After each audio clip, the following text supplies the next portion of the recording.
Welcome to Geek versus Geek, where two nerds fight to the death over all things technological. Okay, maybe not exactly to the death, but the way these guys fight, there may actually be bloodshed at some point. So let's meet our geek gladiators who'll be duking it out today. Dave Johnson is editorial director of eHow's Tech Channel. He's written about 36 books on technology and photography. Rick Broida writes for business and consumer technology for CNET, PC World, and Wired. His CNET blog, The Cheapskate, attracts nearly 1 million readers every month. Together, these guys write eHow Tech's Geek versus Geek, and today, we're gonna do that face-to-face and in person. So let's get started. Our first segment before we get to the main event, the Battle Royale, is our segment Worth It, where we check in with a gadget that has been getting a lot of buzz, but not sure if it's worth it. So let's talk about the Google Chromebook.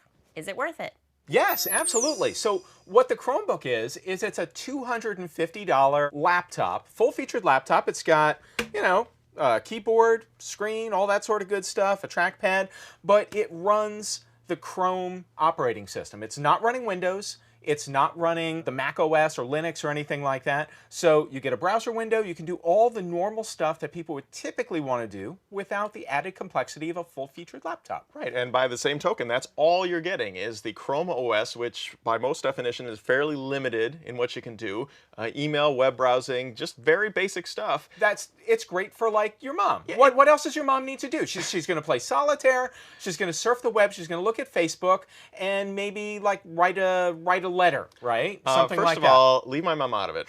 Second, for $240, I'm about all things cheap, okay? I like the fact that this is a $250 laptop, but for as little as $50 more, you can get yourself a full-blown Windows-powered, does everything laptop with lots of storage and with extra memory and the whole nine yards. So why limit yourself just for saving $50? So you're telling me for $50 more, I get the privilege of the complexity of Windows, of error messages, of Windows updates, of viruses, and 3 o'clock phone calls from my mom saying, "What does this error message mean?"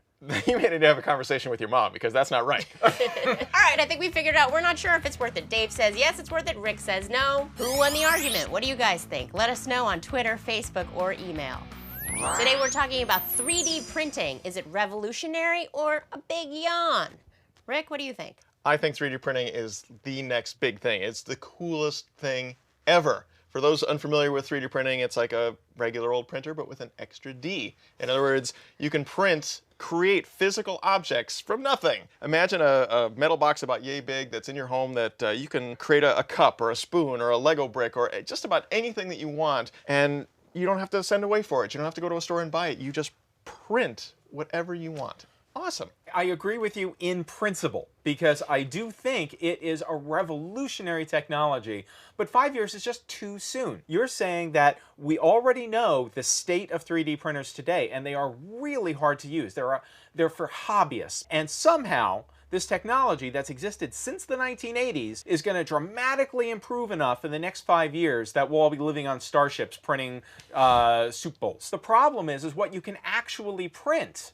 I can't print a bicycle, I can't print a car or a life-size replica of a sperm whale. I can print something that's about the size of my hand. I think we're going to gloss over the fact that he just said sperm whale. Process the life-size replica of the sperm whale. Okay, but could I print like a toothbrush? You can print the stem of the toothbrush, and the bristles you have to add yourself. So now you have to manufacture your own toothbrush, and might I add, most, not all, but most 3D printers don't use food-safe plastic. No, so your toothbrush is literally made of poison. But that's something that could be remedied within the next 5 years. Yes, in fact, I believe there is a product on Kickstarter right now called the Buccaneer, which has already solved that problem. So in between us having this conversation, problem solved. That's easy. So how much do they cost right now, and are they worth getting them right now? The lowest cost of entry right now, I think, is about $400. Maybe 2 years ago, you could get one for $2,000. Okay, that's how quickly they have started to become affordable. So sure, you can spend $400 or $500 on a printer, and you have to contend with all of the hassles that come with it. For example, making sure that the plastic is just the right temperature for it to melt and stick together. My mom is going to love that. It's like MS-DOS all over again. No, 10 years at a minimum, 15, 20 years from now, we'll be at a place where anybody can do these things. 5 years. That was a really good discussion. I think I'm ready to declare a winner. Rick, I think you won this one. Yay, Rick. Congratulations. You've won absolutely nothing except for bragging rights. Maybe you get to go neener, neener today for like 5 minutes. What do you guys think? Do you think Rick won the argument today? Do you think 3D printers are worth it? Do you think they're going to change our lives in 5 years? Let us know on Twitter, Facebook, or email. Now it's time for our Desert Island Tech segment where Rick and Dave share their one essential piece of gear that they cannot live without this week.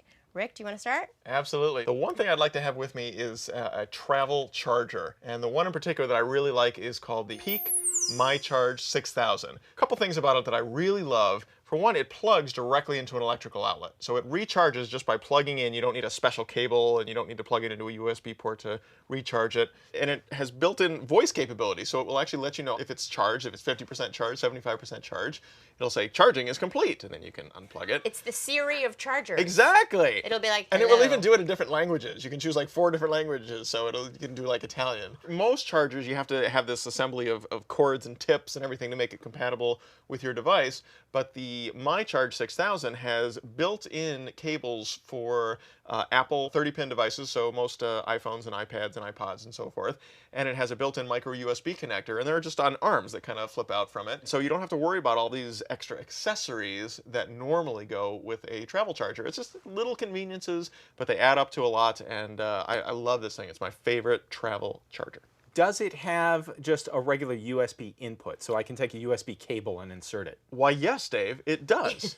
Why do you ask? Well, because then I can use your charger for my Desert Island Tech, which is my Pebble smartwatch, which is my favorite gadget these days. We all know about smartwatches, right? They tell you the time, they get information from your phone, so I can see when I get a text message, I can see when I get an email. If I'm going for a run around the island, I don't have to take the phone out of my pocket and see what Runkeeper is telling me about how many miles I'm running or what my pace is, because my watch shows my pace, and it even gives me music controls here, so whatever music I'm listening to, I can control from the watch. And it looks pretty snazzy on your arm there, It really does. Look at that. It's stylish. Style-ish.